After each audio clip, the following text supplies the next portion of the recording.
Grand Set It Off, Chris Whitman. And you may notice Woo. we have one of our esteemed guests, DMV Fanatic, with us. How you doing tonight, DMV? I'm doing all right, man. How y'all doing? Man, got Big John in the building, man. What's going on, homie? Chilling, bro. Chilling, man. I'm just Good, excited man. to be here. Yeah, no doubt, man. No doubt, man. Brandon, what's going on, man? Waves looking crispy, fresh. You know what I'm saying? Got me out here running the streets, tied like a Hebrew, making bricks with no straw, no hay, and had to get back on at you. What's going on, man? Well, see, Chris, things can actually, sit pretty. Things can stack nicely and form uniformly Mm. when the team that we love, the Dallas Cowboys, do things in the offseason. And that's very unusual. That is very unlike, you know. We sit here in the year of our Lord 2023 on March 21st, having made moves in the offseason. Set it off, What? Chris. What? Yes, Making moves in the that is offseason. yeah. Just, Okay, just okay. just a few weeks ago when we were discussing draft talk, my favorite kind of talk. We Yeah. were talking as if the Dallas Cowboys would not make moves. We were discussing using our 9 draft picks as Mm. if we would need to depend on all 9 of those prospects to make the team. That may not be the case anymore because the Mm. Cowboys are going about their offseason duties to add prospects to the team, which is a wondrous thing. Over the weekend, the Cowboys have added Stephon Gilmore for a comp fifth. Okay. Wonderful trade value, by the way, from the Mm-hmm. Indianapolis Colts. My wife is a Colts fan, by the way. She told us to stay away from her guys. I told her never, never. And Okay. not only that, which brought pandemonium in the Franklin football household. But wait, there's more. But wait, there's more. Okay. On Sunday, I awoke to an alert from Bleacher Report that Jerry Jones was on his yacht with his toes out, which was an awful sight, by the way, after a night of likely heavy drinking, to procure one Brandon Cooks from the Houston Texans, a player that they were courting. He was highly sought after by the team Mm-hmm. Mm-hmm. for much less than was bargained for in 2022. Brandon Cooks was Right. acquired for a 5th round pick in 2023 and a Mm-hmm. 2024 6th round pick. Okay. Once again, highway robbery, thievery, if you will, hoodwink. Okay. Mm-hmm. Yes. So not only were 2 players who Brandon Cooks isn't even 30 yet, I believe. I think Brandon Cooks might be 29 this year. Mm-hmm. And Stephon Gilmore is 32, but still performed very well in a poor team situation in 2022, by the way. Okay. 2 players who may be on the cusp of their prime or just over that hill for an amazing trade value to fill holes that were very needed going into the draft. Mm. So I want to start with you, Chris. How do you feel about those 2 moves? Well, after being stoned, chastised, uh, dragged and quartered by many a people, but brought back in love with my friend DMV. I wasn't crazy about Stephon Gilmore out the gate. I was gonna say that. I was gonna say Yeah. that. Hey. I keep it funky. You know how I get down. I'm not going, oh yeah. Like, nah, I was not excited about it because I looked at Stephon Gilmore as older. I was saying, look, man, I wanted a, and when people got on me like I wanted a younger veteran, I wanted a guy who had been in the league and not been like on his 3rd or 4th team in this process. But when I started looking at what they gave up to get him, I was like, well, that's where the Cowboys make their hay in that fifth round. Let's name some Mm-hmm. of the fifth round guys. You got a Deron Bland. Uh, you end up getting late a Neville Gallimore. No, Neville was a fourth. Um, you turn around in those fourth, fifth, sixth round over the years. That's where the Cowboys have made their hay with their developmental strategy. Because their strategy is draft well, develop, and by year 2 and 3, they're making an impact in the league. Well, Dallas said we have got to get people who can play now in those Mm-hmm. because we've developed so well. We need pieces here and there. So let's take what we get in the fourth and fifth round. Let's get a guy who can bona fide play, bring them in, and they can actually go produce. It's not Nolan Carroll they're getting at the end of their career. They're not getting older guys at the end of the career. They're getting guys really in their athletic prime. Yeah. Now, because John's a workout fanatic, and Brandon, you're young, because you can always say how crispy those waves look. Your athletic prime for most guys, for the average man, is really 27, 28 to like 32, 33. That is your best physical prime of your life. Well, you get Brandon, you're getting a Stephon Gilmore who has played at a super duper high level for a long period of time. You're getting him at that point. And you plug him in at CB2 next to a Trayvon Diggs. Now you get um, two ball hawking type corners on the outside, and then you transition to Ron Bland, who's a ball hawk, and you actually get a no-fly zone instantaneously with those three guys. You follow me? So Yes, at sir. first, I was Mm-hmm. not a fan of it. I saw Gilmore's percentiles from PFF and different things of that nature, and I had to say, you know what? I'm wrong. They made a great move with that. Now, the acquisition of Brandon Cooks made me smile even more because once again, it was it was a comp pick.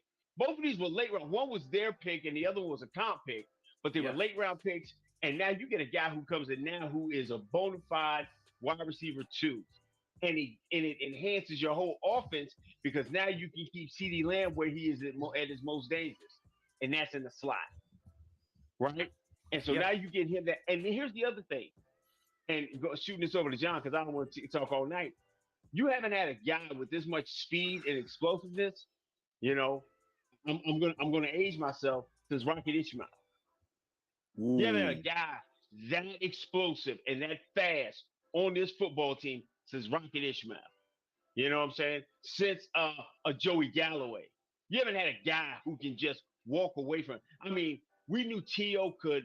We knew T.O. was fast, but he was more known for being a physical specimen. But for a guy who can just put him up and pick him down, we haven't had a guy like this since those two guys. Correct me if I'm wrong, Cowboy Nation. I think we've had guys. It's just that I guess how we ran our offense, we haven't really. Yes. You know what I'm saying? We've been There we vertically go. challenged, if you may say. Right. Like a lot of option routes, a lot of curl routes and stuff. Hey, Like hey, hey. Semi runs a 4-3, Turpin runs Hey, a 4-2, and Hey, we no weren't using them. joystick slander here. This is a family show. We're not slandering joystick out here in these streets. Okay, we are gonna let that man live. We understand he has his mindset of trying to make a wide receiver play defense from a wide receiver position. But you're right because guys have had the ability to run. You're right. Sidney Falco can run fast.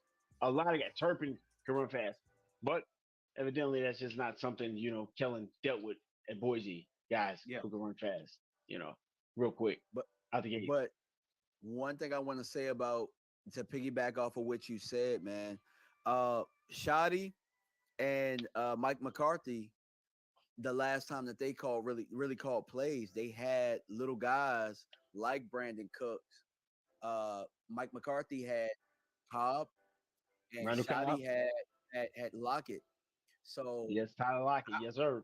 we were all kind of clamoring for them to grab one of these little guys in the draft because we knew that they could use them, and we liked the success that they had. But Right, being able to get Brandon Cooks, I think that kind of really solidifies what we were looking for, and I'm happy about it. And the biggest thing too, to kind of go back to what you were saying about the 5th-round pick. We still got a 5th-round pick. There we We go. we still got a Talk about 5th-round pick. Talk about Like it. when you were talking about Gilmore and we gave up a 5th-round pick, I was like, yeah, that ended up being Deron Bland, but that was also Matt Waletzko. I'd rather have Gilmore than Waletzko. I'd rather have Brandon Cooks than Waletzko. So, but we still have a 5th-round pick to make and go get a Deron Bland. Or if not, and he becomes a Waletzko, we're still good. But we get 2 for those 5th-round picks. And Absolutely. I don't think, and not to mention, I think the best part about what we're talking about here is the restructure of Brandon Cooks' deal. Yeah. That Monster. right there. Because Talk about that, John. Houston took $6 million of that, and then we restructured. So this year it's only a $6 million cap hit. So Brandon Cooks, let's say it doesn't work out. We didn't give up very much for it. He's cheaper than Gallup for us right now. So yeah, and he gives you a little bit. Yeah, and he gives you a little bit more time. So if you do decide to draft another wide receiver, this turns into a 2-year deal instead of a 1-year deal, and gives that next young wide receiver, if you decide to draft him early, he has time to get up to speed and work around a professional. And let's be honest, I think Brandon Cooks by far is probably the wide receiver we can say that's had the most 1,000-yard season and the kind of production he's had and not seen a Pro Bowl. I think he's a very well-rounded, well-polished, and accomplished receiver that he comes into this room and instantaneously has credibility with these young guys. What y'all think, man? I totally agree. There's not much more I can say. Not much more I can say than what you already said. Yeah, I 100% agree, because right now, and I'll go ahead and put this back, what Stevie Mack said, T.Y. Hilton is not under contract just yet. And Michael Gallup remains to be seen as to what he can do, right? Brandon Cooks right now, and probably when he's healthy, is better than Michael Gallup, because Brandon Cooks managed to produce with mediocre QB play in Houston for years. Yeah. And you got to think, when that trade didn't get done, Brandon Cooks just decided to not come to a game. Yeah. So yeah, he put up almost 700 yards. He put up almost 700 yards without even playing all of the games, not due to injury. So Brandon Cooks still has a lot left in the tank. In the past, what was it, 2 years? I think Brandon Cooks has only missed 3 games. So we also can't necessarily apply the injury label to him. Okay. And I mean, outside of having concussions, but like I said, people will try to paint it like he's an injured guy. Let him do it. Let him do it. Yeah. They try to paint him into a corner of being that guy, but I think those two guys. I just think everybody that they've hit on, what they've done in this free agency has been the quietest, most productive free agents they've had, man, in such a long time, man. It's arcing back to the Leonard Davis, Mark Colombo, it's just been crazy. And what they've done, here's the other part about it. They haven't even gone to the Stephen Jones dollar great value bin of getting guys that they're gonna pick up and do their thing. They still haven't hit those guys. They go get a Dante Fowler for damn near next to nothing. They go get a Ronald Jones today for next to nothing. The lineman they picked up, he has the position flex where he can play either guard or tackle. You don't even know what he wants to do with that. They've kind of made to the point that they covered all bases going into this draft, that when you pull up your draft simulations and you pull it up, you're like, well, I can just go to the store and just sit back and, shop like my wife and just window shop.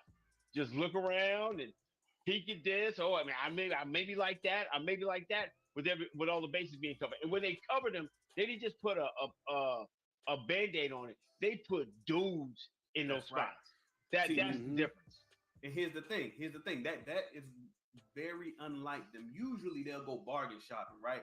they'll go No, usually to Goodwill. They'll go to Goodwill after the draft. No B. They don't. Go ahead. No B. They ain't even shopping at this time. Mm-hmm. They acting like they waiting for the for the check to drop. Yeah. They look at they looking at the daggone card like, hey, has the card been loaded? That's There how we they go. drafted right now. You know what I'm saying? Absolutely. They And waiting for the after whip that- card, the whip And card to after hit. that, they try to pay dudes $23 an hour, in a ham sandwich to come and pay for their services. That's right. But And so now this season they got dudes, Chris. They got guys, and All over that the is place. what's different about this all season. yeah, And you brought up an excellent point. Great segue opportunity. Great segue opportunity. How does this change their draft strategy in the coming month? Because we got like what, a month and a week, a month and 6 days, I think, until this draft. The most wonderful time of the year. Yes. as we would say. Yes. It's bringing you great cheer right now. Yeah. When fat guys are running and people are hunting, it brings you great cheer. Yeah, that's how it is. There we go. Yeah, it does. So if you were going to, John, if you had to have, what is your biggest what's your most glaring need you got to go pick up right now? Give it to me. What you think? Talk about it. Right now, the most glaring need to me is defensive tackle. I think we have to go sign Hankins right now. Go sign Jonathan Hankins. Wow. And I think that you even clear it up even more with what you can do, because you wouldn't need to get a D tackle unless that D tackle on the board is just, hey, the best player. That's like Mozzie Smith or something like that. Mm-hmm. Yeah, possibly. You know what I'm saying? Possibly. Like, I'm pretty sure we're gonna get into that a little bit more, right? Okay. Yeah. Okay. All right. B, what's your most glaring need to go pick up now? You build your house from the foundation up, Chris. You don't build your house from the roof up, right? I mean, from the roof down, right? No. Do you start putting the windows in first? No, you don't do that. You don't do that. No. Oh, okay. Do you put the bed in first? No, unless you want it to be muddy. Yeah. Okay. Yeah. So unless I am incorrect, you start building your house from the foundation first. Okay. Foundation All right. Of any well-meaning house is the offensive line. That 40%. The 40% of the offense. 40% of your offense is the offense. Of your offense. Mm-hmm. And I think that right now, I agree. Prior to this filler signing today, a guy that I'm not gonna try to butcher his name, from the Jets, the Dallas Cowboys have needs at offensive line because we lost Connor McGovern, who, much maligned as he was a starter. Hold on. Let me get that to you again. Shoot, dang, Connor left. Yeah, yeah. Well, Right. dang. That probably helped us. It probably helped us a lot more. You know what I'm saying? That he left. Like, it made it much easier to say, hey, let's not grab something that we don't need, like a tight end. Yeah. Okay. But DMV. Okay. Here's the thing. Shots fired. It also made you make a decision on Tyler Smith at the same time. That's what Chris wanted to do. That Chris wanted to make a decision on Tyler Smith. Wait a minute. I wasn't making no decision. I'm about to say you still haven't made a decision on him, because 26 could very well be a tackle at BDA. Yeah, and see that's where I am. That's where I am. I'm saying draft either one and then make a decision. Yes, that's where I'm at. I agree. I totally agree. Okay. Chris is like, nah, he's a guard. He is a guard. No. First off, let me clarify so it can forever be broken down. Tyler Smith is a left side player, first and foremost. Okay. He will be an all-pro, all-world demigod left guard. Okay. He will be a serviceable left tackle. Both he will play. He'll be serviceable. He won't be great. He'll be serviceable.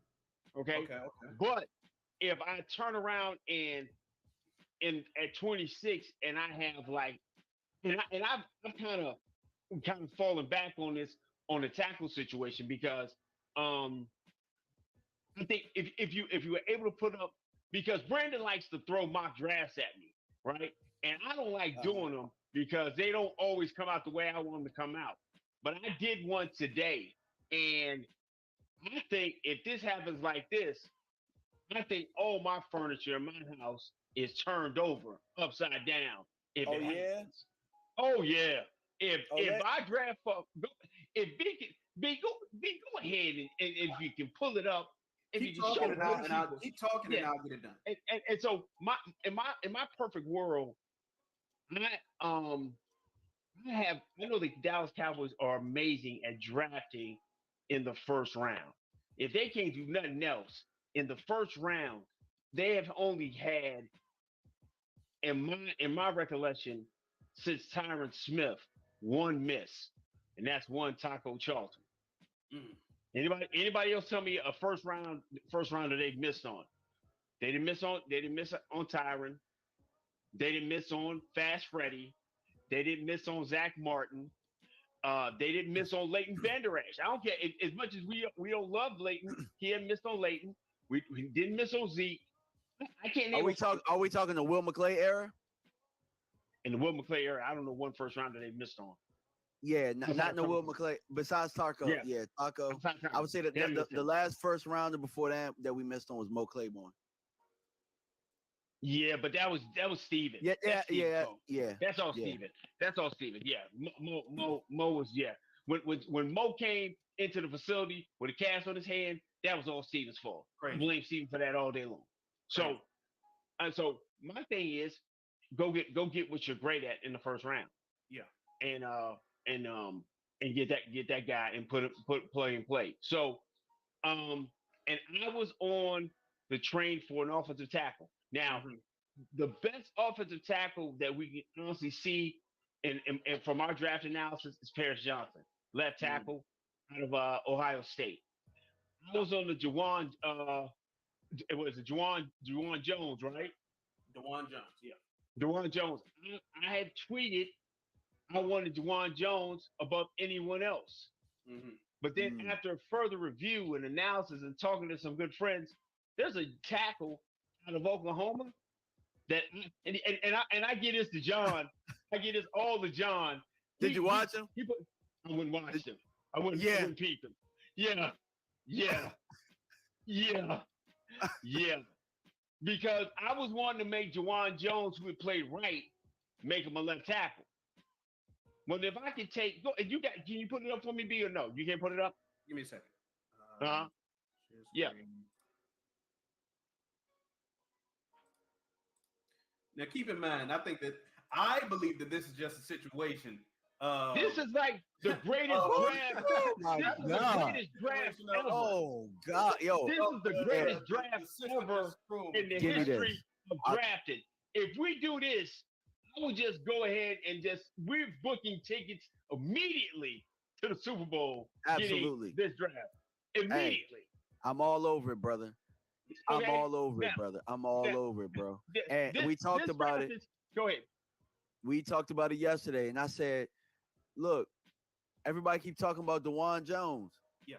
Right. Antoine Harrison is a left tackle. Yeah. Yes. Plug and play day one. 100%. Plug and play day one. If he's there, I think you got to take him. Have to. Dude, if he's sitting right there at 26, now you solve every issue with your offensive line up to week 6 or 7 of the season. If my man, Junior Demigod Steele is ready to come back and play, he can hold out 6 weeks because I can turn around and let Tyron Smith get his incentives on his money and play the first 6 weeks while I get Steele up to speed. And I can put Harrison right there left tackle. And my offensive line can go boogie. Yeah. So I got Big Sarge on my channel. Big Sarge 31 says Anton Harrison doesn't have the play strength or physicality for my liking. So normally here's my thing, right? I'm going to challenge people and say what game tapes did you not like? We're not going to talk about highlights. I want to know which game tapes did he not show it, and I'll go and watch it, and then I'll come back and say it, and I'll agree or disagree. Hey Stevie, what I'll do, man, is I'll put on Twitter my settings to make it do that. Cause I couldn't believe I was sitting there going down. I was like, this is like me playing on Madden Rookie. For that thing to fall away and fell and to get the guys that I got, I even got my tight end that the world wanted in what the 4th or 5th round? Round 7. Now here's the thing. Go ahead, man. I will never say that things can't happen, but I will say that the likelihood of it happening. That thing is beautiful, ain't it? That's like absolutely. A Picasso. Absolutely. That is like the Mona Lisa. That might be the best draft I've seen so far, and I've seen a lot of mock drafts. That might be the best one I've seen. We've yet to do our what I'll call it a 1 point only, because I'm the type of person to let things kind of play out, right? I want all of the off-season stuff to kind of play out before we get things for all 32 done, before we get a 1 through 7 done for Dallas, because we still have all 7 of our picks, right? Right. So I definitely want all of the dust to settle. So while we haven't done our official Franklin Football 1 point only, 1 point only, yeah. It's always fun when you have a little bit of time in the day to just go through and do it on your phone. And this was too hilarious. Man, that thing was good. Dude, I'm telling you, when it came out like that, I had to save it. Because I was like, oh, this thing is the most beautiful thing I've ever seen in my life. Absolutely. And I just did it on the fly. Before I took the kids, dropped them off to school, I said, what? I can do this all day. Yeah. What do they call it? Like when you hunt and you find like the perfect like the perfect buck. Yeah, I had no. What do they call it, like a 5-pointer or something like that? Yeah. That's a 5-pointer right there, bro. I could have never made that thing fall like that. Now here's the thing. Just like you said, any of these top old linemen, they're instant problem solver, because whether it is Harrison, Paris Johnson, Osiris Johnston, I'll even throw and I was very high on Peter Skoronski. Is he even in my top 3 tackles at this point? He's definitely not in my top 3 O-linemen. No. Broderick Jones. There are so many names that we can throw out there that would be instant problem solvers at the O-line, whether it's a tackle or a guard in the first round.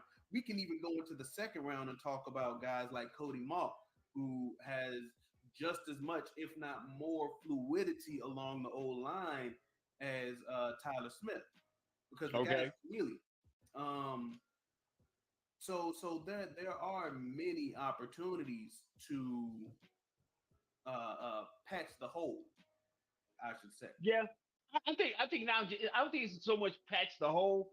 I think it deals with your most glaring weakness, which is what your glaring weakness as getting a strength, but also having that swing guy.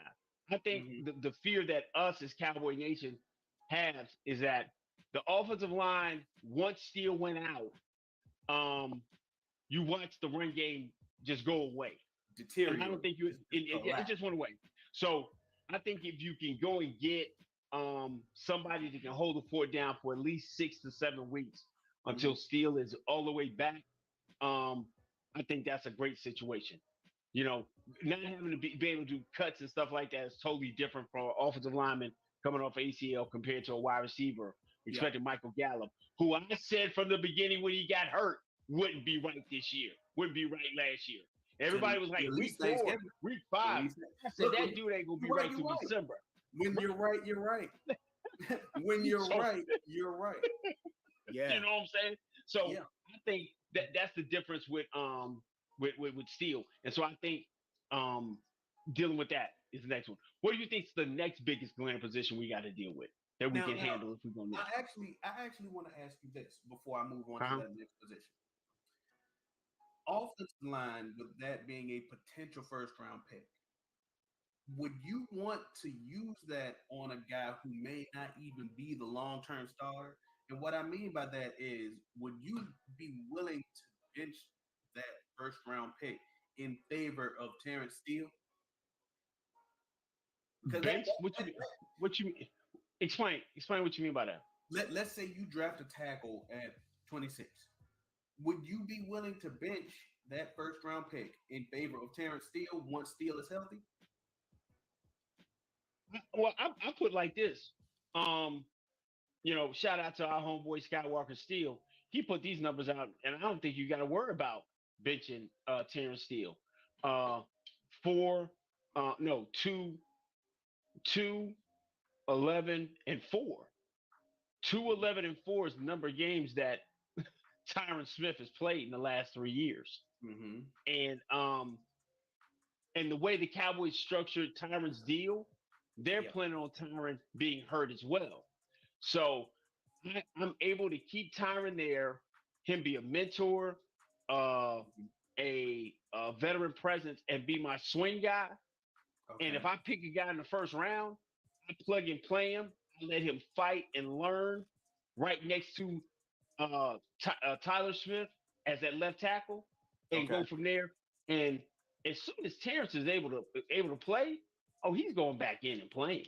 Okay. The moment he's able to, the moment my man Terrence Steele is able to stand up and take 25, 35, 45 snaps, he's going there. But Tyron is always going to suit up and be ready to go in and kind of give him relief until I know he's back 100%. I think with knowing that Tyron's going to give me maybe 7 games total at top tier. Hey, he's a swing tackle. Yeah, top you are tier, absolutely Terrence correct. He would be the best swing tackle in the history of the NFL. Crazy work. Crazy work. Yes. And so if I can get 7 games like that, I'll take those 7 games, plug Terrence in, and then he's ready to go. If I can get him all the way to Thanksgiving, I don't have to suit Terrence up till Thanksgiving. I'm winning. Mm-hmm. I'm winning. I'm with you.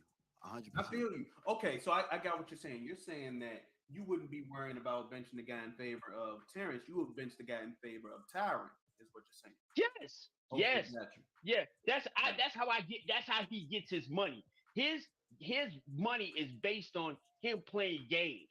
Mm-hmm. So if I can get Terrence through camp, working on the courts, over there with Britt, getting his ass whipped there and getting the physical shape, that by the time I make that Thanksgiving stretch, right, those 3 games, if I can get him to those 3 games of the second bye and he's there ready to go, and I get him on the back half of the season to go get it, man, I'm winning.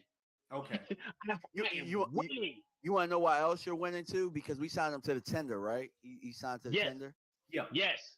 So if Tyron somehow finds the fountain of youth, you don't have to move off Tyron if he's playing that good at right tackle. Right. You don't have to. So, I mean, me personally, I think that Terrence Steele is the future. But like you said, if I mean, hell, we seen. You remember Bruce Matthews? Remember the lineman Bruce Matthews? He played for forever. Yes. And Tyron Smith is in way better shape than him. He's not as his body isn't as. I mean, Bruce Matthews' body held up over time a little bit more than Tyron. But like I said, the right side might be a little bit more forgiving than the left side was. And that's what that's what we kind of saw last year. As he played the right more, he became more. He got better and better. He wasn't. But that's where the run game suffered, because now on the right side you weren't able to run as well, because Terrence is just a bully in that way. But if you put the young bull at left with Tyler Smith, then you're running more to the left. And as long as the middle is tight with Zach and Tyler, with Tyler Biotish, I think the run game will be fine. You just won't be able to run as effective to the ring. But once Terrence is back, now you can run from either side. And with the bevy of running backs that we got, and the explosiveness we have, I think we'd be fine. Okay, that makes perfect sense. Now, on to the question that you asked. DMV, what do you think is your second, or maybe in your opinion, the first biggest need come draft day? if O-line isn't your most important. Well, I mean, if it's not O line, it's D line. You know what I'm saying? And Mm. if it's not either one of them, I think you can go either running back or receiver. I think with how we did things. You know what I'm saying? Uh, would I take running back at 26? I think it depends on how the draft board goes. If it's Bijan Robinson, I'm probably going to take him. With how our roster is right now, and I know I was against that at first, but that was before we made these moves to go get Gilmore and to go get Cooks. Like now, those were two major positions that we put in front of running back. So now those go behind running back. So now things have changed quite a bit. Um, so we're not talking D line or O line. I think you're talking running back or receiver. Mm-hmm. And like I told somebody today, if JSN is on the board at 26, I'm taking him. Come on. Come on, man. Okay. Come Talk on, about man. Man. Talk Yo. about it. Come on now. Give Hey, it to I'm us. taking him. Go. Tell me why you taking Jackson. Yeah. JSN right there. Tell me why. Even Well, after the Brandon Cooks ad. Talk about it. Well, for one, it's BPA for me, and I was that high on him. I think he's the best receiver in the draft. As Mm-hmm. far as total, a lot of people love Olave. They love Garrett Wilson, but there are many people that regard JSN as the best receiver, even with that group of guys. So we got what Cooks for 2 years. Gallup will be up next year. I mean, I just think you draft them and you figure it out with how we have our team right now. Second round, you can still get you a tackle, still get you a running back. Third round, you still maybe if you get a running back, you might be able to get a guard. Running back is really, really deep, so you don't have to dive into running back unless you love the guy. You know what I'm saying? I'm all about BPA and JSN. You know, Chris, you're right. I mean, you know what I'm saying? You know all about wide receivers. He comes out of the breaks very well, comes out low, great hands. I just think he could be a star, and that's really what happened with CeeDee Lamb. We didn't need to get CeeDee Lamb when we got him, but we got him and we figured it out. Right. Just Yeah. Just get him and figure it out. Yeah. I clap, applaud, stand up and cheer if JSN is sitting there at 26. You run, you knock over everybody and and draft him at 26. And just like you said, put him in the building and you figure out where he can get on the field because he will get on the field. And then some guys can just go ahead and hey man, hey, it was nice being you got your cup of coffee in the NFL because that's wide receiver. You have wide receiver 1, 2, 3, and 4, and yeah, man. If Jay sends there at 26, man, dude, if I'm a Cowboy wide receiver at 26 and on draft night, and Jay is saying the card goes up in for him, I'm just gonna make sure I got my college degree is straight because I'm not gonna be in the NFL much longer, bro. If I'm think about it, man. If I go in 26, who getting to stay, right? Tolbert can say, I mean, hey, Turpin can be like, well, I catch punts. Man, what's Simi gonna say? Simi gonna say what? What? I mean, Jalen Tolbert sitting there like, shoot, Dennis Houston going. Dennis Houston is going and starting taking his, life insurance license test and make sure he can do Social Security. Dude, there is nobody who's staying. You know what I'm saying? I'm plugged in. Shoot, even Gallup is sitting there going to the training room and making sure he's straight. Because he can't falter 1 second, man. No, but that kid running around. And here's the thing. Bottom roster guys, your Turpins, your Dennis Houstons, your Simi Fajokos. Hey man, they were already sweating a little bit once Brandon Cooks was brought in. I say to you like this, bro. If you get a top 3 round receiver, whether it is JSN, whether it is, hey, look, Brandon Cooks is 5'10". We got hope for Josh Downs now. We got hope. Yeah. We got hope. Yeah. or whether it's a guy like Marvin Mims. Come on now. Look, Chris, I sent you a list of I think it was 11 guys who fit the Cowboys mold. That means the market. Yeah. with the list of guys who possibly go outside of that mold now, the list gets expanded. Yeah, absolutely. Especially with Cooks, because of the speed. Yep. Yes. So I can see that. Okay. So if you say second, okay, so a running back, one of the running backs that could probably be there, but I know Brandon hates him. Is the running back from Auburn, but I think you get him in the third, maybe fourth round. But I know Why you Brandon hate? Why you hate Tank? Why you hate him? Oh, man. Why you hate him? Oh, I'm scared. I like what Tank Bigsby brings on the field. I like what Tank Bigsby brings on the field. Everything except it's like he gets tunnel vision, right? That is the thing. He reminds me of a running back we used to have. I'm gonna let you finish, but when I say it, you're gonna be like, "Oh, damn!" Like, yeah, I get it. But it ain't that no more. It ain't that no more. Tank Bigsby, and what's the other cat's name? Tank, but I'll just focus on Tanks right now. I don't hate him. I like what the play he brings on the field, but his vision is infuriating. I like Tank Bigsby as a player. I think he runs amazing. He catches great. He's huge, but his vision is just 2 out of 10. Mm-hmm. That's it. That's it. Okay. Tank Bigsby's vision is just infuriating. Maybe that's something that could be coached up. You know who he reminds me of? He actually runs like him too.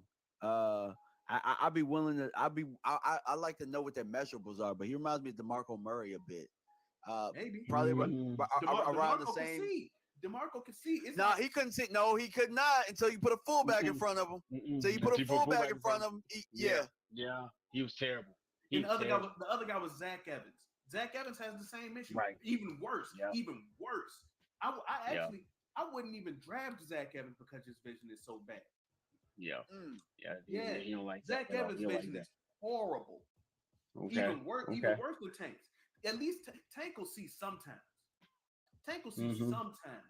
Zach Evans does not see. No, see at all. Doesn't see at all. Ole Miss. Zach Evans running back out of Ole Miss. Yeah, he does. Zach, I went back and watched Zach say, Zach will run up your back in a minute, man. Zach, he loved running up in the back of linemen. He loved that's his forte. Now I get that about Zach. He does do that a lot. Okay. All right. So we got. Mm-hmm. But besides that, and I'll here's the thing. I will draft Tank Bigsby because I think that in some way you can coach some awareness into him. Yeah. But all of his traits are great. You just got to put him in position to maybe where he don't got to use it. Maybe where he don't got to look. I'll be honest with you, man. The way even getting Ronald Jones, the way they pick Ronald Jones up, man, it doesn't even make it to the point. Like if you go get Gibbs, it doesn't hurt you in the second round getting Gibbs. Yeah. It doesn't get Tajay Spears in the third. It doesn't. I love me some Tajay Spears. Tajay Spears, running back out of Tulane. I love outside of Gibbs. That's my second. That's my favorite. That's my second favorite. Yeah. So I mean, even getting Ronald Jones, and I think it gets you to the point that Jones can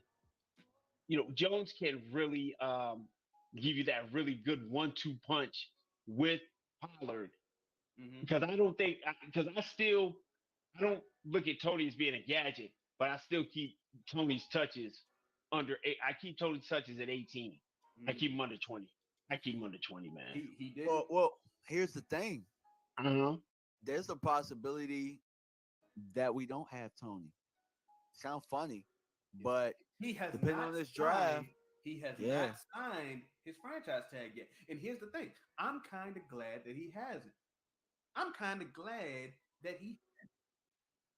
I am of the belief right now, and you can call it shell shock. You can call it whatever. Maybe we don't need to pay these running backs all this bread right now, fellas. Maybe we could just move on to these young guys. Let them do their thing for like 3-4 years and go on to 2 more. Go on to like 2-3 more. Yeah, I'd like to get 2 running backs in this draft. So are you saying we do Tony Pollard dirty and resend the tag? Well, he should have signed the tag. I Isn't mean, doing but him dirty. I mean, He it's a can go two-way street. elsewhere. He Yeah. can go elsewhere and get his bread. Yeah. I hope that Tony Pollard gets his bread. The second contract is the time for the player to be stingy. not stingy, selfish. Yeah. Yeah, selfish. The Excuse me. yeah. The wrong S word. Excuse me. Selfish. But the Yeah, problem is, go ahead, John. Go ahead, give it to me. I was gonna say the thing is that his agent needs to look at the market, and this ain't the time to be messing around. Go get that $10 million, bro. Go get that $10 million because this running back draft is deep, and that running back market in the free agency is not high. This ain't the Dude, one to play with. Go get that $10 million. When he saw Jamal Williams get $4 million, he should have tackled somebody with a pen. He should have pricked his finger and dipped it in blood and root that thing in. Him sitting here right now trying to negotiate a long deal with everything that's out there, young and talented, because you can go, hey man, I'm gonna say this, man. I know I might get jumped on. And I was under the ilk when me and Brandon got together back in 2019, 2020. And I said then Ezekiel Elliott was washed, and Brandon dang near came down here and coughed on me and gave me COVID. Like, what are you talking about? The best year Ezekiel Elliott had was what year? 2016. What was his best year? Yeah. His rookie year. Yeah, So running back is of all positions a plug and play guy. Yeah. So why would I 100%. not? Why would I not? I agree. I agree with you. You're right, because you got one in your house. At second and third round, go get me one right now and call it a day. Yeah. Yeah. Now, and to even piggyback off of that, I also sent you a list of running backs, Chris, who fit the Cowboys mold. And when I say mold, guys, I mean what the Cowboys look for as far as height, weight, number of snaps that they have taken in their collegiate career, speed, traits, etc. And I think that there are anywhere from 11 to 13 guys who can take significant snaps, starting level snaps for the Cowboys today. Agreed. Yeah. I got a late round guy. I got a late round guy for you. When you finish, that I know they haven't been talking about, that I know right now day one can come in and take significant steps. And these are guys throughout all levels of the draft. This isn't just top of the draft. This is a fairly decent running back class. So I've done a bit of research on this. Chris even suggested a guy. I'm not gonna butcher his last name. But there are multiple guys who can come in and do this. And I hate to sound like I'm discounting them, right? But if you want to do the thing that Stephen Jones loves to do, which is get cheap young labor, this is the position to do it at, right? Yeah, absolutely. Yeah, and excuse me, cheap young talented labor, right? There you go. Let's use all of the adjectives. Right. Cheap, yeah. And the thing about it is Steven will show you he will run a running back into the absolute ground.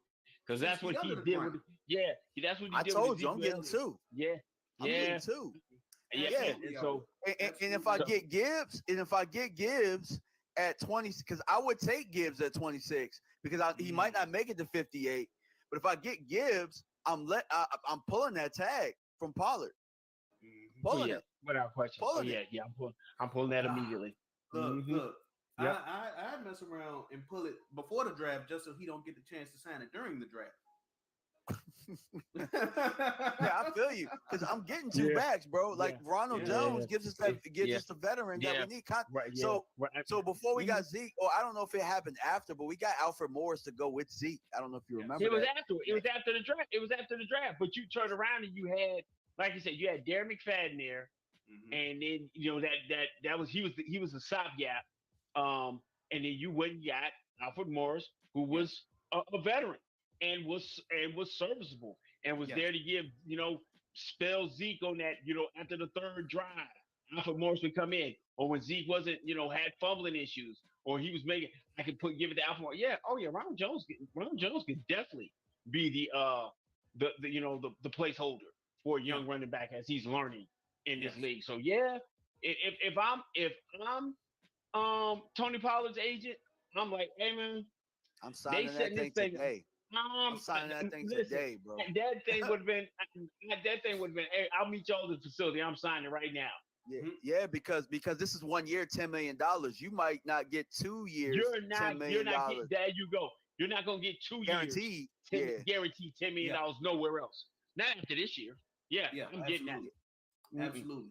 So here's the next position that I want to talk to y'all about because it's definitely a hole on the team. How y'all feel about these linebackers, man? I'm not sure that the Cowboys necessarily have. it's murky. Yeah, man. I'm not sure that the It's murky. Cowboys have a tried and true Mike to maintain. And it ain't in this draft either. Mm, It's not in this draft either. But you mm, got money, and I know why Chris is like, yeah.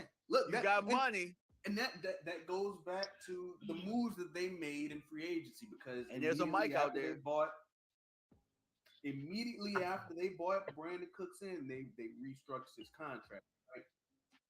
There's a lot of wills in this draft, right? There's a lot of guys who can maybe navigate some space, go get through the trash, so to speak. But are there a lot of Mikes in this draft? You got guys like Jack Campbell. Um, Mm. uh, is Trent Simpson's he's kind of like a Will. Maybe he can play Mm-mm. Mike. I'm Mm-mm. not sure. Mm-mm.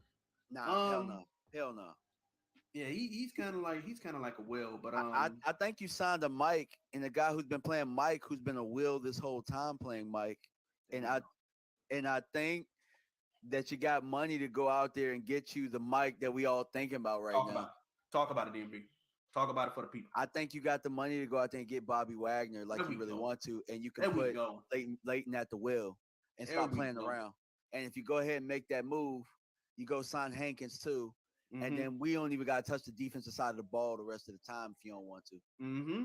Mm-hmm. See, the thing that Bobby Wagner would allow you to do is just like you said. It would allow you to not necessarily put all of your hopes and dreams in Jabril Cox and guy who had the neck injury. Jabril's not a The- Mike. No, yeah, I'm talking Damone about Clark. at the will. I'm Damone talking Clark. about at the You will. talking about Damone Clark? Yes, Damone Clark. It would allow you to not necessarily put all of your dreams in Clark and Cox at the will, right? Because Jabril Cox is going into year 3. If he was going to be the guy, he would have developed into that at this point in time. Yes, sir. You're right. I can see the wheels turning with Jabril while he plays. And going into year 3, if it happens, it happens. If not, cool. Hey, I can't place everything on that. We don't need the wheels turning. We need that burnout, baby. Boom. That's what I'm talking We need about. that burnout. We don't need the wheels turning. That's what I'm We talking need about. that. There we go. That's what we need. There we go. We need a burnout. Yeah. Need the Yeah, you- burnout. Now, Damone Yeah. Clark, he gets a little bit more time because he had a neck injury and couldn't play for half of the year. This is going to be his first true off season because he couldn't even practice in the off season. I didn't even want him to play at all. If you recall, Chris, I didn't want him to play at all. Oh yeah. You were like, what? Why is he even playing? The dude got a broken neck. You know what I'm saying? Yeah. Why is he even playing? True. I like, but I think John, a lot of times Brandon just hit me with something out of nowhere. I'm out doing my thing. He said, "Hey, tell me what these people are." So I went through each one, and I said, the Cowboys' traditional might is smart diagnoser, go get him hard tackler type guy. And I said, LVE fits inside the mold of of the guy who was probably, to me, in my time, the best middle linebacker we had, but he never could stay healthy with Sean Lee. LV, and he's not as good as Sean because Sean was so cerebral in his approach. But when LVE has a bodyguard in a top flight D tackle, LVE is a player. Box broke down LVE when he first time he said he doesn't work well in trash. When LVE can just go run and make plays, LVE is a monster. Damone Clark kind of fits into the frame of the Sam because he's gonna go find it. He can run and things, and I think he'll be better this year. The guy who doesn't fit at all, and like you said, is Jabril Cox, and because and his only chance to really kind of do something different this year is kind of move him was to kind of make him that hybrid guy like a Jaron Curse, but they brought back Dono. So you really don't know what you're going to do with him. He's going to either be a great special team or something because I couldn't see him doing anything else. Because he's got the body build of a Jaron Curse to be a safety type because he can run and things of that nature. But you brought back Dono, and you definitely gonna put him on the field. So Jabril Cox, I'm afraid to say Jabril Cox might get cut. He might get cut, man. That's a good problem to have. Look, here's my thing, right? Yeah. I like these young fellows. I like some of these young guys. But if we could draft guys to push them off the roster, then that means our team is much better because I think the world of these players. And if I could draft guys and they come in and they're better than them, damn, well, I hate to see you handle your iPad. Yeah. Hey, man, Brandon loved kicking somebody off the. Yes. Last year, it was wait a minute. It was be better. Wait a minute. Hold on. It was better than Francis Bernard. Yeah, you got to be better than Francis the year before. Last year is better than Luke Gifford. Now and Luke Gifford is gone. And Luke Gifford is gone, right? I think Jabril's in the situation because I think Devin Harper can play. Maybe. I think Stoney Jackson can be your new Luke Gifford. So, Stevie Mack in here in the comments dropping fire. I like Quinn out of Iowa State too. I like him. If I can't get the Campbell kid, what's the Campbell kid? Jack Campbell, is that his name? Yeah, Jack Campbell. If I can't get him, Henry Toto. I think he's like Samoan or something like that with a name like that, like Toto. But those are two pretty good, and he played for Alabama. So those are two pretty good middle linebackers. But like you said, the position in itself is thinner than other years. Mm-hmm. So this would be the time and place to go out and get a free agent, a mercenary, if you will, like a Bobby Wagner, because your time is short, and the division is, or should I say, the conference is weak. So especially at the quarterback position. There we go. Because even right now, Dak is at least the top 2 quarterback in the whole conference. Yeah. And that's it. And if you want to put Jalen Hurts above him, because I personally haven't seen the whole body of work to put Jalen there. Yeah. You said quarterback. What do you say running back, man? I talking about quarterbacks. Oh, my bad. My bad. Yeah. Okay. Now one thing I didn't go into was my second most important. I think it's one tech. I think I've always wanted this team to have a more what's the word I'm looking for? Aggressive? Yes, more aggressive view of the one technique position. So with Rod Marinelli gone, it took them a while to have a view of it and how to approach it. So for the past 2 years, they've kind of been trying to figure that out. With guys like Bohanna, and etc. Bohanna was a 5th round pick. So maybe they're starting to figure out what they want to their mold, if they will. That's the word that I use, like when I text you, Chris. Like what's their mold for the position? Right. I'm not even sure if they have one just yet. Maybe they're starting to figure it out. So I don't think that's it, B. I don't think it's about it being a mole. I don't think they never decided to use it. I don't think they ever realized not in the Marinelli days. Not at no, all no. in the What I'm saying, Marinelli days. no, I no. What I'm saying, Marinelli didn't believe in a big hulking one technique. I Yeah. think this is the Dan Quinn effect with Yeah. getting a space eating defensive tackle. They Yeah. saw the ability. They saw what getting a space eating one tech could do for those linebackers. I think they saw how effective Hankins was and was able to give a resurgence to LVE's career. I Mm-hmm. think having the ability to have a big solid one tech gives you the ability to use Micah for what he is, because Micah has no position. He Yeah. is just a weapon. He's just a weapon. So I think if you have a really stout one tech, and then it gives you the ability to figure out what you have at your three.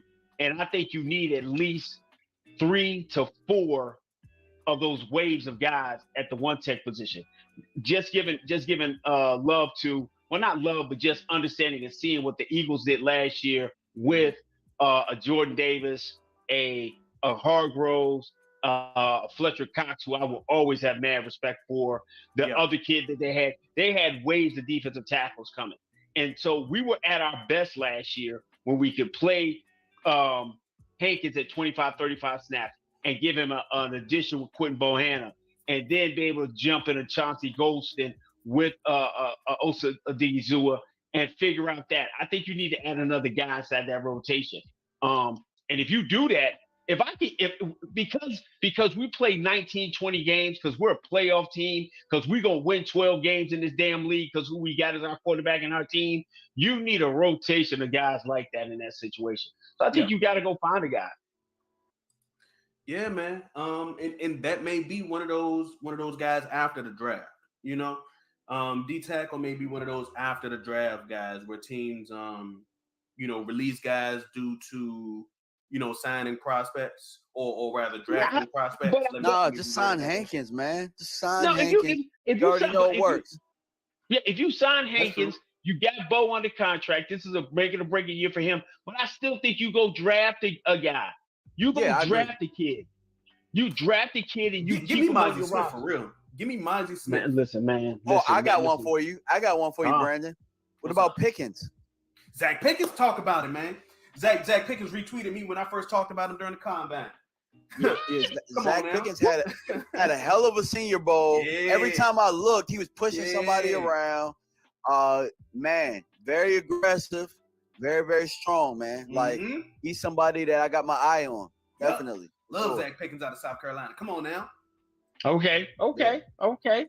That's mad love. Zach Pickens gave Franklin football a little love in these streets, man, in these Twitter streets, man. Shout out to Zach Pickens. Yeah, no doubt, man. Sir. So if you get your D tackle, you go for it. Now, hey, B, you know how when like me and you talk about stuff and we just argue, like we just have like full fledged, like you would see us here on Frank, we just seem like we were most harmonious. Everything flows so nicely. It's not like that in Texas. It's not like that in Texas. The Tex world. We're almost to the point of coming to fisticuffs, blows. But it's all in love. But I'm on this train now. I'm on the train, and this is messing around with John, man. I'm on the little brother train now.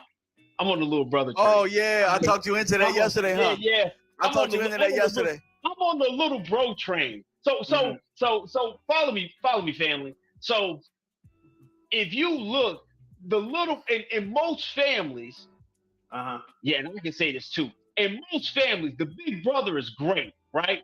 But the little bro, man, has a gear that nobody else sees, right? Like when I used to play basketball against my brother Andre, and if he ever sees this, he'll know it to be true. He would come from New York, right? Because I lived in North Carolina, and he used to be like, yeah, you can't handle me. So when I was younger, right, he used to beat me up, right? But then one summer he came back, and I had been practicing, and I'm left-handed, and I got stuff together, man, and I put the best beating of his life on him. You put the beats on him? I put the footses to him. I was doing all kinds of stuff, and he could never, ever beat me again, okay, in basketball. So if you look back over, what is your point? So my point is, we've had a reoccurring event when it comes to defensive ends in the NFL. Yeah. Yes, sir. Talk to Case him. in point, Talk you to him. have first ballot, without question, Hall of Fame, J.J. Watt, right? But TJ's better. TJ's better. Yeah. You had at Ohio State, you had Joey Bosa, right? Right. Talk to him. Right. But Nick is better. Boom. Right. Talk to You him. have the instance right now. You have B.J. Ojulari, right, who plays in the league. Talk to him. But his little brother may be the best defensive one of the. And I'm talking about you got Nolan Smith out there, you got all of these out there. But if you can get my man Ojulari out of LSU, okay, God dang it, I think you steal the draft. You must have went and watched him after I told you about that. You must have went and watched him. Yeah, B.J. Ojulari is the truth. And here's the thing. Yeah. Edge rusher ain't even necessarily a strict need, but you handled your business to go into the draft and draft BPA. Come on. So if you turn around your business to go into the draft and draft BPA. So you can turn around and now you get waves of 3 techniques where you could go Osa, DeMarcus Lawrence, and Chauncey Golston at your 3 tech. Yeah. Huh? And put BJ out there at the defensive end. Imagine you come to third down. God damn. Here we go. Third down, 3rd and 9, right? Talk about it. You got Sam Williams,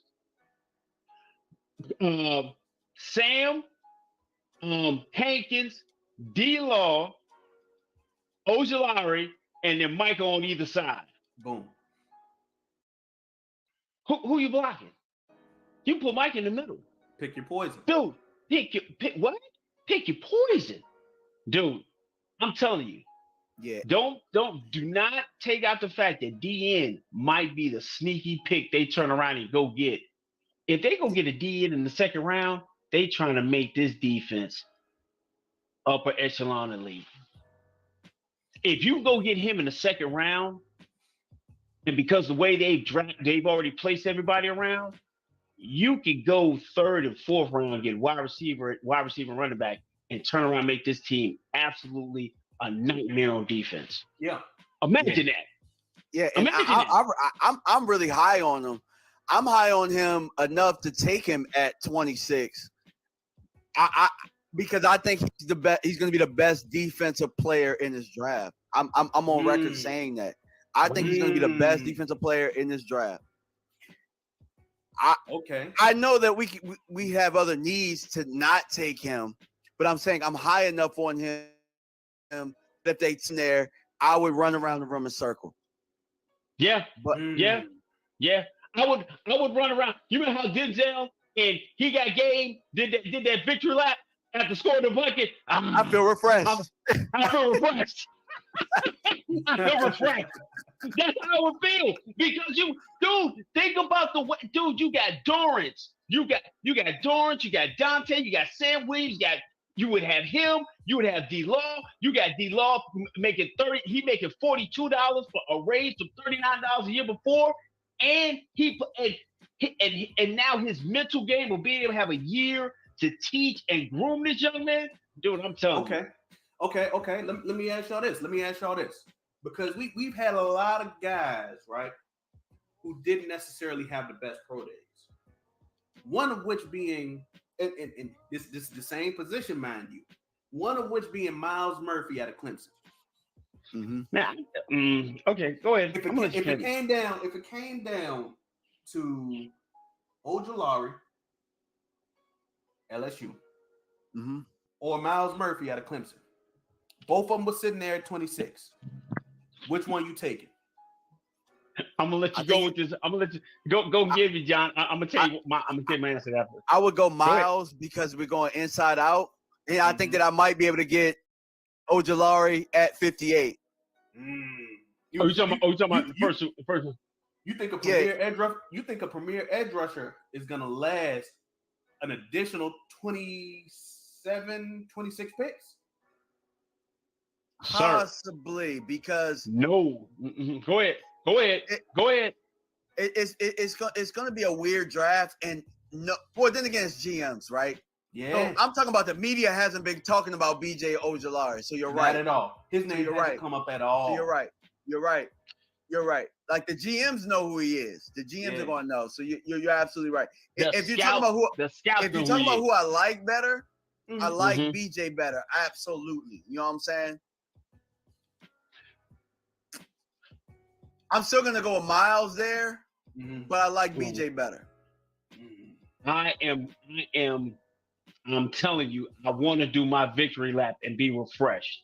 And I'm gonna tell you why I'm taking BJ over Miles Murphy. Kayvon Thibodeau, before inside the draft process and everything else, everybody looked at him like, man, is he that guy? He's been this 5-star guy his whole life. I don't know if he's gonna come. Listen, guys. Thibodeau is for real. Yeah. Kayvon is for real. And when you can get a young pass rusher early, you go get him. What are the positions that you pay? The guy who throws it, the guy who protects the guy who throws it, the guy who covers the guy he's trying to throw it to, and the guy that goes after the guy who's throwing the ball, who's protecting that guy. You go get the guy, you go get the pass rusher. And if you can go get the pass rusher now, and pair him with Sam Williams and a veteran still able to play and give me snaps like you can with DeMarcus Lawrence, I'm doing that. Listen, man, I'm see John be being modest, man. And I know he said content for his show. John said, "Hey, man, BJ Ojolari reminds me of JPP," and I damn near ran off the road. He does. He absolutely ran off the road when he said that. I said, he reminds me of JPP. He said, if you can get JPP at 26, I said, come on, man. Come on. I also really like Miles Murphy, though, by the way. I just want to put that out there. I don't like him as much as BJ, but I do know we need an interior defense. But if we're going by, I think he's going to be the best defensive player in the draft. Yeah. You guys have kind of swayed me a little bit. I'm going getting BJ. I'm going to slide DeMarcus Lawrence on a rotational basis inside to that 3 tech, and I get a 3-headed monster at 3 tech. Yeah. You know what I'm saying? Yeah. I get a 3-headed. We know Osa is, you know what? We ain't said the GOAT's name on here on Franklin Football in a while. And for those who don't know who the GOAT is, it's the great Jeff Heath. The GOAT forever in our hearts. Forever strong. The GOAT. But the GOAT was good for 25 snaps. The moment you got to snap 26 with Jeff Heath, he fell off a cliff. He went off a cliff. So if I can get prime DeMarcus Lawrence for 25 snaps for 17 games at 3 tech, and then boost him up to 35, 45 snaps in them 3 games to get us to the Super Bowl, you goddamn right I take the defensive end. I take the young defensive end and go from there. Good point. Excellent point. Yeah. I'm about building depth. I'm about building rotations. I'm about building waves of guys coming at him. So if I can go get him because I've covered my bases so well, I'm good. I'm good, bro. So to answer my own question, I take BJ Ojolari all day, every day. All day, every day. I didn't know you was that high on BJ too. I didn't know you was that high. I like him, man. I like him a lot. You talked about him when the draft process first started up. So he was one of the first edge rushers that I watched, and I really didn't dive into edge rushers too much just yet. But on your recommendation, I watched him early. So I was very impressed. I think I might have watched like 7 edge rushers so far. Yeah. I gotta watch like if you watch him first, everybody else is like, oh, they're the Cretans. Right? They're the Cretans. It's like driving a Corvette and then going and driving like a Prius, right? Wait a minute, come on now. Yeah. So he put on a fantastic first impression of being my second edge rusher to watch because I think I watched Nolan Smith first. No, Nolan's, yeah. No, Nolan but got tricked. No, man, Nolan's gonna I'm be. not as Nolan's high gonna on be Nolan good. as everybody else is. I'll let you finish, but I'll tell you what. I mean, I'll let y'all finish. Here's the thing about Nolan Smith. Nolan Smith is to the general public. And there's a similar situation going on. Excuse me, with another guy. The general public sees the underwear Olympics, right? Yeah. We are blessed enough to be able to watch the majority of games from a view that the general public cannot see. Right. Player indicators, and we can just back it up and go forward and back it up and go forward and just see, okay, where did he put his hands, and I did or did not like this, etc., etc. So they will see a guy work out like a monster and do drills that he has trained for weeks to do in a specific manner. And Nolan Smith won people's hearts over. So that is what raised his stock incredibly high. If you play his game film, he might really, in actuality, be like edge 5, edge 6. I got him as a 2nd to 3rd round grade based on film. I do. You know what I'm saying? I have average get off, limited pass rush moves, more of a pressure guy opposed to getting a sack guy. But he's very good at setting the edge, though. Yeah. Very good at setting the edge on the run. Yeah. But okay. And I can understand why people in Dallas would want him to set the edge, but you ain't getting very many sacks out of him. I'm just gonna be honest. Yeah. That get off is average. Yeah, exactly. He's long. He can use his extremely long arms to his advantage and things like that. But if a guy that is a technician, like most left tackles are, gets their hands on him, good night, Irene. Yeah. Okay. So no counter moves. You know what I'm saying? What you get is what you get. See, BJ, if you watch him and BJ, I don't know how you see it close. BJ got counter moves on top of counter moves. Yeah. And he can stop the run. I don't know how. Absolutely. I don't know how they're close, to be honest. Absolutely. I don't. But like I said, the general public saw the workout and saw him be an athletic monster, and they was like, "Whoa, what is this? Oh my god!" So what you're saying? If you mess around at 26, right? Mm-hmm. You mess around at 26, right? And let's say that. Okay, here we go. Harrison Ozolari at 26. Who you taking? Harrison. Who you taking? Harrison. I take Harrison. You taking Harrison? You taking Harrison 26? Mm-hmm. You taking Harrison 26? Yep. Okay. Okay. I think offense priority over defense. Yeah. Okay. Anton Harrison all day. Okay. JSN Harrison 26. Wait.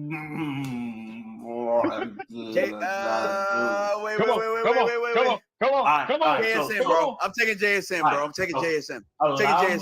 Allow me to untie the knot of my thoughts and then make my decision, right?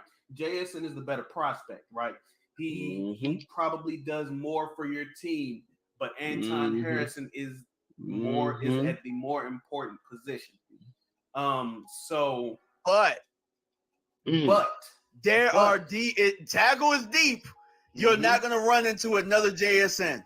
But also, once the tackles are gone, they are gone. There could be a run at tackles anywhere from 26 to 58. I think once you get to about the let me see what's the cat's name. I think 58 is your last chance to get a tackle. Last chance. That is last chance. But you ain't getting the JSN. You ain't getting a shot at that in another 5 years, bro. You ain't. Maybe you'll get a shot at the tackle every year. Do you? Well, yeah, you. No, Dallas. Dallas. You get a tackle. You get a shot at tackle every year. You get a shot at tackle every year. Freeland might be the last stop of the bus. Blake Freeland might be the last stop of the bus, and that okay. That second round. That's late it. second round, Okay. top of the third. Okay. But you don't have to get a tackle. You can get a guard. You can go get a guard. There you go. You can get a guard. See. Now here you go. This is what you do. You can go make it elite, or you can go make it good. You go get Harrison. You go. The offensive line goes. The offensive line by Thanksgiving is elite. Yeah. Ideally, though, you get a tackle. The team flows better with you getting a tackle because then you have to do two moves by getting a tackle. If you go get Harrison in the first, if you got a deal between Harrison and JSN, you'll be serviceable by Thanksgiving. Yeah. If you get Harrison, you become elite by Thanksgiving. But offensively, you're not gonna find a cat like JSN because you're not gonna be in position bad enough. You're not gonna be in position. Yeah, that's why I'm at. I know why. Yeah, I think wide receiver wise, like the next 3, 4, 5, 6 years, there's gonna be you're gonna get listen, man, you're not gonna get that guy like that. You're not gonna be in position to get that guy like that next year because the way your team is built and constructed and where they're gonna play, you're gonna be drafting right in here. And if that dude falls to 26 and everybody else, I done made a move and I done planted some stuff that makes him fall to 26, maybe a small baby dolphin or a seal caught in his room and a gas mask, and I kidnapped me a nice small young woman and planted it on him. There's no way he's falling to 26. But if he's there at 26, you him. Absolutely take him. Because he has no reason to fall to 26. It's like CeeDee Lamb had no reason to fall to 17. Fall to 17. Right. Okay. Had no reason. Okay. None. It was So I would take JSN, but let me offer you two positions, both of important need, and I'll give you JSN since he won that round. JSN or Mozzie Smith. I'm JSN all day. JSN, bro. Keep in mind, Mozzie Smith might already be gun under the seat guy. I think Mozzie Smith already got a gun charge, actually. Well, I mean, you need your D tackles to have a gun charge, baby. I need a gun under the seat. Small baby seal and Asian girl stuffed in the trunk kind of guy on my football team. I just gotta be to the point. It's alleged.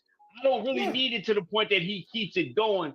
Unlike with Kelvin, and Mozzie may have reached his limit of where he's one tech. He's a one tech. Yeah, he's a one tech. Yeah, I think he's made. That's what we need. Yeah. But I'm saying he also might be the best pure one tech in the draft. But see, here's my thing about being the best pure one tech in the draft. That's great.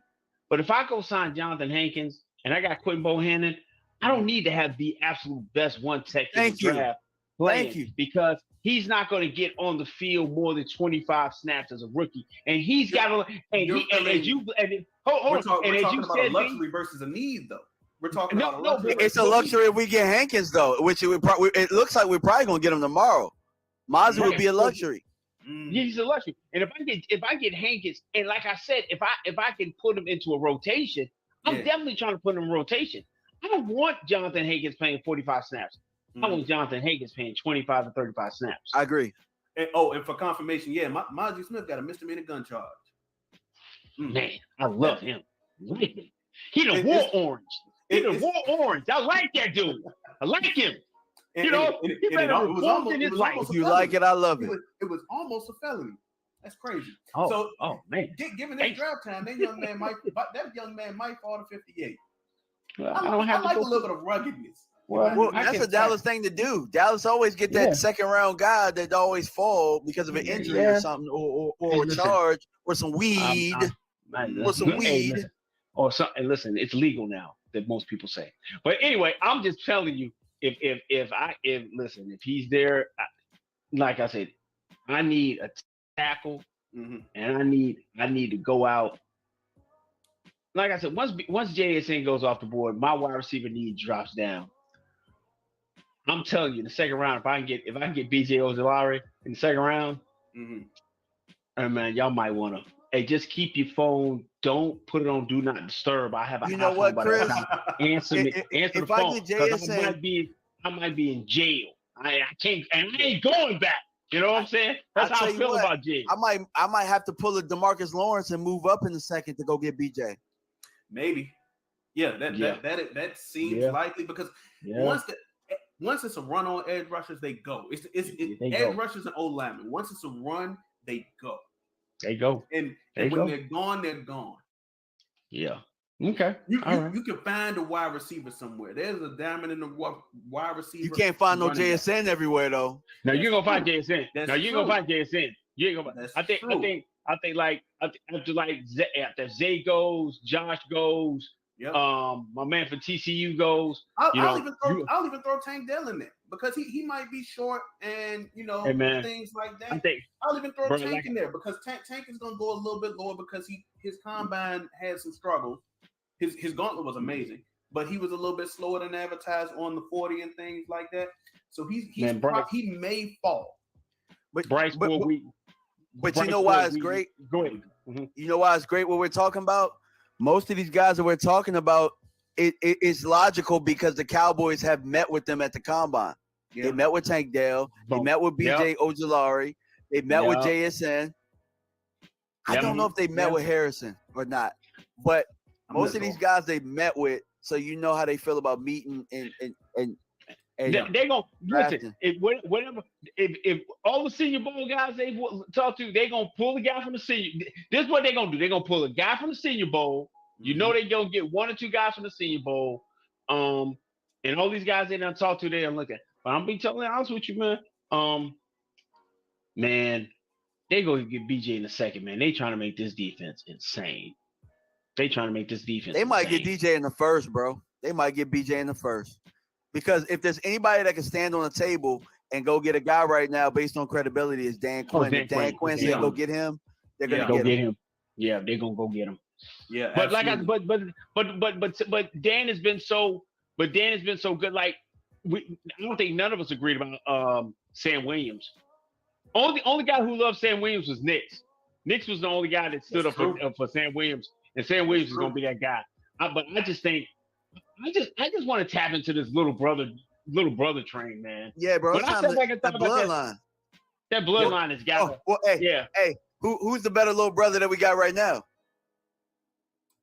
I don't think he's better than his big brother though. He ain't better than his big brother. brother. You don't think about No. Give it some time. Give it some time. No. You could argue it. No. Hey, set it off. I'm gonna tell you. You ever seen them line up 1-on-1 against each other? That's true. Trayvon be winning. Okay. Yeah, he picked him off in the Pro Bowl. He got in the Pro Bowl too. Yeah, picked him off in the Pro Bowl. Listen, man, I love Trey, and I think if they do that this year, if they get that deal worked out this year, and we going on our own players, this will probably be the best free agency they've had in the last 15 years. Yeah. If they get that deal signed, that'd be probably the best. It already is becoming that. It already is that. Yeah. It's already that. It's done that. It's done that for sure. Now this is going to be the last topic that we cover tonight. One that we probably avoided, I guess. How do y'all feel about this rumblings of tight end talk?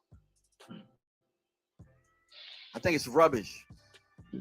I think it's something to fill the airwaves because they bored. I love development. I love development. While we was away, man, I got a chance to kick it with my man John. Said, "Hey, I'm coming to town," and I got a chance. I told him, I said, "Hey, man, listen, come holler at me at the spot," and and he got a chance to see some guys work. He didn't get a chance to see my guy work, but he was like about 5-10 minutes away from watching him work. Yeah. But long story short, you love to watch the maturation process of guys getting better. Yeah. And, before last year, we could all say the Cowboys had a tight end. Yeah. Right? They had to be big. They had to be 5 yards and fall down. They were not athletic or explosive. Well, dadgummit, somebody must have went ahead and did something to Juice, because the Henny Ferg combination is Mhm. gonna be special. I And agree. John, Brandon said this. Brandon said this, and once again, Skywalker still said this as well. I mean, Baby Kelsey is on the Cowboys roster, man. Talk about it. Baby Kelsey is on the Cowboys roster, and that man, listen, Jake Ferguson is going to be an absolute problem this year. Now, and then you got to look at it in our division. We probably have we have a guy in Dallas Goedert who is a matchup nightmare. Dallas Yeah. Goedert is a problem. You got to give him that. But in the rest of the conference, you can say T.J. Hawkinson because he plays with the Vikings. Kittles is still Kittles. George is going to be him. Mhm. I think Ferg is a combination. If Travis Kelsey and George Kittles had a baby, it's Jake Ferguson. I said it at the hour 31 mark of this daggone video. Jake Ferguson is the baby of George Kittles and Travis Kelsey. God dang it! We and argue with a wall, dadgummit. Tell me I'm lying. Hey, y'all, I just got a text from Tuck. Mm-hmm. Yeah. I just got a text from Tuck. He said, Jervon Dexter, DT from Florida. I'm in love. Okay. Okay. I'll give him that. We're perusing. Yeah, we'll peruse it. We'll definitely peruse that. But back to your point. Back to your point. Mm-hmm. I agree wholeheartedly about the tight end room. Matter of fact, if you guys watch the Final Word draft show on Thursdays that we do, Law, Tuck, Lost Cowboys, Big Game James, the OC. They got a clip of me talking about Ferguson when we drafted him. He was one of the guys that I liked. Mm-hmm. I like Dolchich the best out of the tight ends last year, but Jake Ferguson was one of the guys. And I think that the Cowboys told you what they feel about the tight end room because Dalton Schultz got away for $6 million and $2 million in incentives. Yeah. I think they feel like the tight end room isn't as important as everybody else is trying to make it seem. I think everybody else is just throwing stuff out there because they think that Dalton Schultz is bigger than what he really was. But in my opinion, he was holding up snaps because when he was out, we didn't miss a beat. Matter of fact, both of those guys, Hendershot and Ferg, held us down, and we still were winning games. And they were blocking. They actually made him block. They actually made him block better. They took him up to a different level. Dude, so go ahead. So for me, this is how I feel about tight end, right? And I know a lot of people are looking at Kincaid and looking at mock drafts and all these other guys like Darnell Washington. And nobody in this tight end class right now is definitively better than Jake Ferguson right now. Matter of fact, I'm having a hard time saying that anybody is definitively better than Hendershot. There are some guys that are better than Hendershot, but Ferguson, if you're telling me right now, day one, like you're just completely better, I don't see an upgrade out of any of these guys. Out of any of them. No. And to piggyback on what John's saying, and I'm saying any guy that's coming in this year does not have the ability of having that offseason peanut butter that Fergie and Henny have gotten. They are not. Come when they start doing OTAs and mini camps, those guys are going to look totally different. And that's going to be why a rookie coming this year, he's going to be like, okay, I'm just running down playing special teams. Because those two guys right there with McEwen, dude, you ain't got you can't even guarantee that they'll start. You can't guarantee that they'll start in front of Ferg. You understand? Right, they'll get on the field. They'll get on the field. And that three-headed rotation is good. That rotation is good. You go get a tight end, but you're not gonna spend no premium pick. You're not gonna spend no premium pick and go get a guy. If I'm being honest, right? Like the reason that we let Schultz walk more than likely is because we believe in those young guys. That's the thing. Are those young guys? Is there anybody that you think is better than Dalton Schultz right now? Because I don't. And that's the big thing that I worry about, with getting a tight end that early. Now, if we're talking maybe second round, third round, and the best tight end's on the board or the second best tight end, then we might be talking about something. But still more than likely not going to start. Right, but I'm talking about second. My first four picks this year have got to be able to give me snaps and play. Are we not? Are we really to the point of saying them first four picks, those top 100 guys got to give me snaps? We almost had a riot. You know what I'm saying? Because Tober didn't play because he was a third rounder. We stay on Izzy. My heart, Chris. Yeah, right. My heart, Chris. We stay on Izzy's ass because he don't play as a third rounder, right? We stay on no, not Izzy. The cornerback, the long cornerback. Deshaun Wright? Deshaun Wright or Kelvin Joseph? Either one of them. Both of them. So if I'm going them first four picks, if I can't get a tackle, a wide receiver, a running back, or D in to play, man, listen. If like Stevie Mack said the best. If I can get Coates in the 6th and 7th round and let him get there and train and develop, I'm winning. I'm killing it. And guess what? Sean McEwen's looking like, all right, I'm going to go ahead and start selling houses in the offseason. And that's the thing. With tight end, maybe you're looking to bump Sean McEwen. Maybe you're looking to bump him. But also keep this in mind. What round was Hendershot drafted in last year? Last round, 7th round, I believe. He was an undrafted guy. He was undrafted. Yeah, he was an undrafted guy.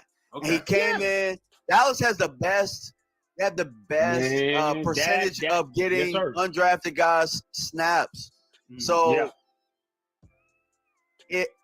I'm saying they don't have. It's not a pressing issue for them to find the tight end in early on in this draft because. Right. So are you guys saying that you guys aren't necessarily pressed to go after the another Georgia workout darling, Darnell Washington? Nah, not at all. I'm not high on him at all. I'm not high on him at all. It's not. Why is that? Yeah. I think that he's very, very raw. I think that he blocks well as a tight end, and he has a big catch radius in the red zone, but that's about it. I don't think he really gives you anything else there. He can't really line up out. I'm not going to line him up out wide. I don't think he's as fleet of foot. I think guys will be able to get hands on him. These box safety, big nickel guys now, they're DBs, and they can beat him to the spot. You know what I'm saying? Yeah. So, I'm not saying I'm completely out, but high, yeah, I'm high on them. Yes, I'm out on that. Hey man, I think, and I know, people may look at me crazy. There was a guy. Darnell Washington was in this draft last year, and we were in love with him. There we go. Come on. Yeah. We were in love with him, right? Because he played at the University of Virginia, we was ready to come on. We were like, man, if he's in the 4th round, man, including myself. Him. Yeah, I think we should have got him. I think we should have got him. Yeah, what was it? Was it Wells? That was his name? Jelani Woods. Jelani Woods out of Virginia. Dude, we thought, man, Jelani Woods as a rookie, he played. He got on the field. Yeah. But I don't think I don't believe Darnell Washington and all his explosiveness. He doesn't take Ferg or Hendershot. He doesn't take Ferguson or Hendershot off the field. Dude, and even with his blocking, I don't think he takes Sean McEwen off the field. That's why I can go get Coates in the 6th or 7th round. Dude, I'm telling you, that's just me. That's just me. So I like the 3 guys I got. But if I can go get, that's what I'm saying. That's why that draft is a thing of beauty. That's why that draft that I put out, man, is one of the greatest drafts ever drafted and won't drafted them. That's why that draft right there, you get it to fall like that, dude. Hey man, I'm acting like I'm 21 again with 3% body fat, man, and walking around with no shirt on, man. That's how good that draft is right there, bro. So that's my deal with that, man. That's my deal with that. Well, I'll ask you guys this question, right? What's the big thing that Kincaid does well? So personally, I am not Dance, of dance, maybe in the while, end zone. while I may not be of the uh, opinion that we should draft a tight end in the first 2 rounds. I'll limit myself there. Um, I resign myself to the possibility that it may be a thing because it's spoken by people who have been right before by saying it publicly. You know what I'm saying? Kincaid is one of those guys who I guess influences defenders in his route running and receiving ability. You know what I'm saying? Look, Don't I'm you just setting them love up. how nice? Yeah. I'm setting Don't you them love up. how? Don't you love how nice Brandon tried? Hey, if y'all I didn't know. know, man, I'm very Brandon deliberate with used my to. words. I'm very deliberate with my words. Brandon is a tap dancer. You see how he I'm hit you with very the deliberate with my words. He's Gregory Hines with the footwork around Mhm. saying what he really want to say. Someone say it for John DMV. Say it with your chest. Man. Say it with your chest. Man. I think that Kincaid, does things with his feet that I guess sets up his routes well, but he lacks in muscle mass. You know what I'm saying? When he's going against grown men who got bills to pay, he might get bumped off his routes a little bit. That is where I think he may struggle. You know what I'm saying? Because what was he measured at in the combine? Like what, 237 or something like that? Keep going. Keep going. He is definitely going to be on the lighter end of things compared to somebody like what was Musgrave measured at? Musgrave was a bigger guy in like the 250 range. Those are going to be guys that are going to be able to be a little bit more stout. Kincaid, he's going to be on the lighter end. He's going to be one of those more receiver-esque tight ends. Yeah, what's that blocking like? But at the same time,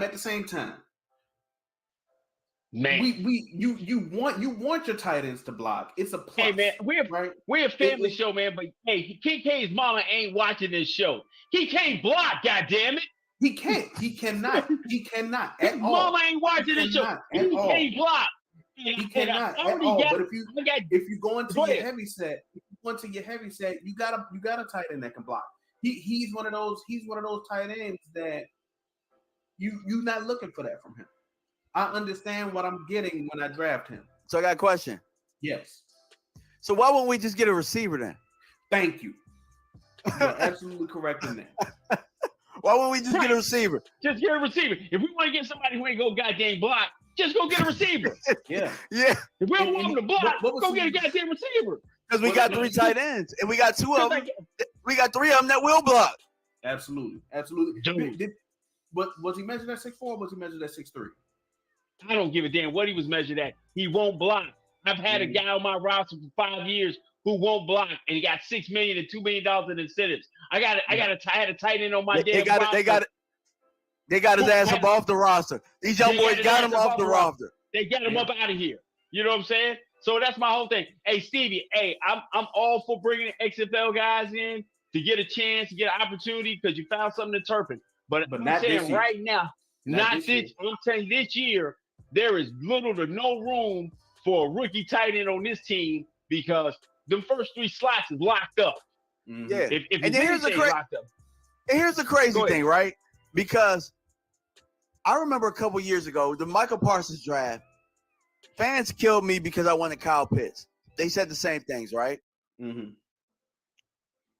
Now, if I say, should we draft Dalton Kincaid at 26? I guarantee you, like if I put this poll on Twitter, a lot of fans will say yes, right? Because he's our type of what he looks like. But if I say, let's use pick number 26 with Atlanta and go get Kyle Pitts, they'd be like, no. But Kyle Pitts is a way better player right now. So we're not willing to go get Kyle Pitts with 26. Why the hell are we talking about Kincaid? If Atlanta would give up Kyle Pitts for a single first-round pick, Hey, look. Hey, look. But Hey, I'm look. but guess what? But what he's saying is Kyle don't fit the type. That's true. He don't fit True. the type that they like. Jake Ferguson fits they type Mhm. and he can block. Man, I'm gonna be honest with you, man, and I'm on record for it, and we get up out of here. You know, I ain't the biggest Jason Witten fan. I'm not the biggest Jason He was Witten a first progress ballot. stop. He was a Me progress either, stop. but hey, Yeah. he's a Northern Virginia guy. I love my Northern Virginia guys, but you're right. I love my Cowboys more. And you're absolutely right. And so, Jason was a guy. Jason was a monster. He was an absolute steal in the third round. But him and Fergie got kind of the same build and kind of same numbers and things of that nature. So why not let that play out? Let that play out. Let him develop. Let him work with Dak. I think you'll get a lot more out of him than you got with Schultz. Oh yeah, I definitely think you do that. I definitely think you'll get more. I think that'd be a definite bump up. So that's what's up. B, we pushing 1 hour 45 minutes, and the homies have been kicking it with us, man. Yes, man. sir. Hey, man, shout out, man, as always, Shout out man, to for chat, DMV. man. Yeah, man, to the chat, man, and always, man, DMV coming and rocking with us, man. This is a great friendship, man, a great relationship that we building, man, and I'm just so excited about what we're doing on and off, man. But Stevie Max always in the building, man. Hey, shout out to Tyreek Wilson, man, for coming and hollering at us, man. Brandon Boyce, man, thanks for chiming in, man, and kicking it with us, man. My girl Joe Gonzalez said, "Hell, I see wide receivers that block better than Dalton Kincaid." Rasheed Rice. Hey, block look. better. Okay. Talk about No it. doubt. Talk about it. Yeah. So Yeah. that's how we get down, man. So this tight end train thing, I think is a wrap for it. Listen, man, thank y'all for rocking with us, man. Thanks for spending time with us on a Tuesday night, man, and getting it and just chopping it up with us, man. If you've been here this long, man, you might as well go and hit the like button, man. And if you ain't subscribed, I don't know why you ain't came to subscribe to holler at your boys, man. When we get on, we do work, man. And always drop a comment so we can go ahead and interact with you back and forth, man. I am Set It Off Chris, man, on Twitter. Score _playmaker 88 _ man. You can find me there, man. I'm always there kicking it out there. I'm the sidekick. I'm like, you know, if Spider-Man had a sidekick, I'd be a sidekick. Like I would just bring the web and just hand it to my main man BH, man. Tell us where we can find you at BH, man. Of course, you can find us on Twitter at Frankly Football. That's FranklyFootball 1. That's where you can find us and interact with us. And we'll give all of the links to our content right there. But man, we cannot walk out of here without giving love, man, to our special guest, man, DMV Fanatic, man. Listen, man, give him the rundown, man. Give him everything you do, man, from helping young lads enhance their career on the football field, man, doing your own videos, man. Let the people know where they can find you at, champ. Yeah, man. I appreciate you, man. This weekend was at the Unrivaled camp out in Roanoke, coaching up the quarterbacks at this camp, man. Love mentoring the youth, coaching high school kids, youth kids. Football is just it's therapy for me. And I love talking with you guys tonight. I love talking with people on Twitter. Love doing videos. You guys can find me on Twitter, DMV Fanatic 1, and on YouTube, DMV Fanatic. And I appreciate everybody that rock with us tonight, and there will be more. Yes, sir. Definitely, man. Yeah, man. Like I said, man, I am the sidekick, man. I'm the yin to his yang, man. I am the Robin to the Batman, man. I'm Set It Off Chris, and me and BH, man, we are Frankly Football. Until next time, people. Peace.